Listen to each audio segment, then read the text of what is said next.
आधा चम्मच कश्मीरी लाल मिर्च और थोड़ा सा नमक, बस इससे ज़्यादा हम इसमें कुछ भी नहीं डालेंगे।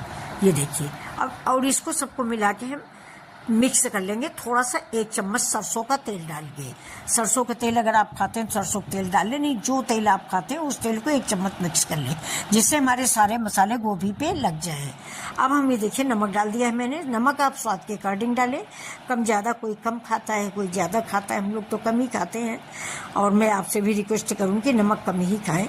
और इसके बाद मैंने इसमें जो मेन चीज़ है, मतलब मेन सामग्री जो है वो है भुना हुआ बेसन। तो इसमें मैंने 2 चम्मच भुना हुआ बेसन डाला है और गोभी और सारे मसाले, ऊपर से देखिए तेल डाल दिया 1 चम्मच, सब इसमें हम मिक्स कर लेंगे। और आप थोड़ा चाहें तो तेल ज़्यादा भी डाल सकते हैं, तेल थोड़ा हम कम खाते हैं और तेल ज़्यादा डालेंगे मसाले जल्दी मिक्स हो जाएंगे। तो ये देखिए, अगर आप यहाँ तक पहुँच चुके हैं मेरा वीडियो देखते हुए, तो प्लीज़ मेरी रिक्वेस्ट है कि मेरे वीडियो को सब्सक्राइब ज़रूर कर लें, लाइक कर लें और थोड़ा सा प्यार अपनी आंटी को भी दे दें। अब इधर मैंने कुकर चढ़ा दिया है और 1 चम्मच सरसों का तेल डाला है। 1 चम्मच तेल आप कोई भी डालें जिससे आप सब्ज़ी बनाते हो, लेकिन सब्ज़ी ज़्यादातर सरसों के तेल में ही अच्छी लगती है। और सरसों के तेल जैसे ही गर्म हो गया वैसे मैंने जीरा डाल दिया है। जीरा जैसे तड़केगा वैसे हम बाकी और मसाले डालेंगे।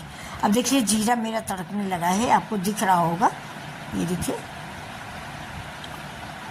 अब इसमें हमने डाल दिया है प्याज, जो कि मैंने काट के रखा था लच्छे में, पतला पतला 1 छोटा प्याज है। जितनी सामग्री है, थोड़ी गोभी है, उसी हिसाब से सारे मसाले हैं।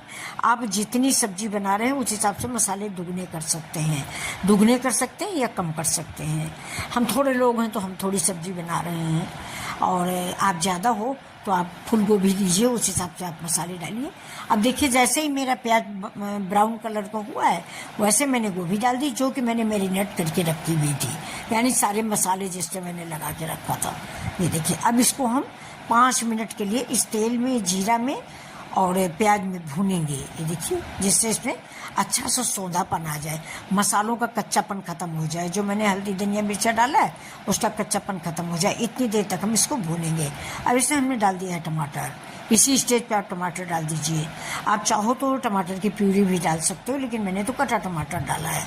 अब हींग डाल दीजिए 1 चम्मच करीब, छोटा चम्मच है मेरा, उसी नन्हू सा, तो उतना ही छोटा 1 चम्मच मैंने हींग डाल दी है दोस्तों। और ये अब खड़े गरम मसाले डाल दिए हैं। बड़ी इलायची का मुंह खोल दिया है मैंने और इसके अंदर खड़ी इलायची डाल दी है। मुंह खोल दीजिए और खुद ही उसके बीज निकल जाते हैं। अब इसमें सब्जी को थोड़ी देर हम और भूनेंगे। ये देखिए कितना प्यारा कलर आया हुआ है ये। अब आप इसको सूखी भी खा सकते हैं, क्योंकि गोभी कम से कम 80% कुक है। गोभी